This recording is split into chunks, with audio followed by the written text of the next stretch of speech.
Okay okay okay sir Prashanth గారు sir teaser and trailer చూస్తే మాత్రం చాలా బాగున్నాయి సార్. Thank you sir. చాలా బాగుంది. ఇప్పటివరకు ఈ రెండిట్లలో మీరు తేజ గారిని చూపించారు, కానీ హనుమాన్ ఆయన ఏం చేయబోతున్నాడో ఆయనది ఏ విధంగా చూపించబోతున్నారు? అదే సస్పెన్స్ సార్ సినిమాలో హనుమాన్ ఉంటారా ఉండరా, ఉంటే ఎవరు ఆ క్యారెక్టర్ ప్లే చేశారు, ఇదంతా కూడా సస్పెన్స్. అది సినిమా థియేటర్కి వచ్చి తెలుసుకోవాలి. ప్రశాంత్ గారు నిరంజన్ గారు, యాక్చువల్లీ సంక్రాంతికి చాలా టఫ్ ఉంది, మీకు తెలుసు. సేమ్ డే మహేష్ బాబు గారు గుంటూరు కారం కూడా వస్తుంది 12th. సో ఇప్పుడు ఓపెనింగ్స్ మీద ఎఫెక్ట్ అవ్వచ్చు, బట్ మీరు టిల్ నో స్టిక్ అయి ఉన్నారు ఆ 12th. ఎందుకంటే బిఫోర్ 11th 10th పెట్టుకుంటే ఓపెనింగ్స్ బెస్ట్ వచ్చాయి కదా. ఎవరు ఓపెనింగ్స్ అండి? మీకండి ఓపెనింగ్స్. Okay okay. అంటే సేమ్ డే పెద్ద సినిమా వస్తుంది కదా, 10th 11th ఎందుకు వెళ్ళలేదు, అంటే 12th ఎందుకు స్టిక్ అయి ఉన్నారు అంటే మేము యాక్చువల్లీ ఫస్ట్ అనౌన్స్ చేసామండి 12th అనే డేటు నాకు తెలిసి. సో యాక్చువల్గా మేము 12th ఖాళీగా ఉంది అనుకునే మేము 12th అనౌన్స్ చేసాము. సో మేము అనౌన్స్ చేసిన తర్వాత మేము ఆల్రెడీ హిందీలో అక్కడ ఇక్కడ అంతా అగ్రిమెంట్స్ మొత్తం అన్నీ అయిపోయినాయి.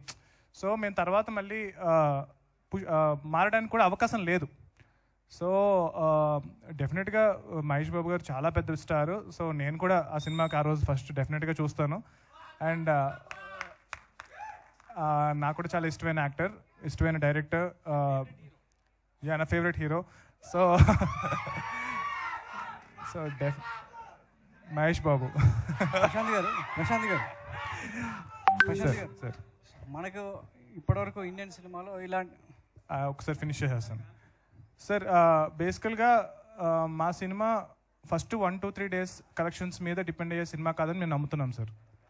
సో మా సినిమా అంటే చాలా ఎక్కువ రోజులు వెళ్తుంది అన్న నా నమ్మకం చాలా ఎక్కువ ఉంది మాకు కానీ ప్రొడ్యూసర్ కానీ సినిమా చూసుకున్నప్పుడు. సో ఈ సినిమాని ఒకసారి వచ్చి చూస్తారు, మళ్ళీ వచ్చి చూస్తారు, హనుమంతుడి కోసం మళ్ళీ వస్తారు. సో అలా మల్టిపుల్ థింగ్స్ ఉన్నాయి సినిమాలో రెండోసారి వచ్చి చూడడానికి. సో మా నమ్మకం ఏంటి అంటే కనుక ఈ సినిమా ఎక్కువ రోజులు ఆడుతుందని మా నమ్మకం. సో మేము Day 1 ఎన్ని థియేటర్స్లో రిలీజ్ చేస్తామన్నది క్వశ్చన్ కాదండి, ఫస్ట్ వీక్ అన్నది క్వశ్చన్ కాదు. సో ఎన్ని రోజులు మా ప్రయాణం సాగుతుంది అన్నది మా క్వశ్చన్.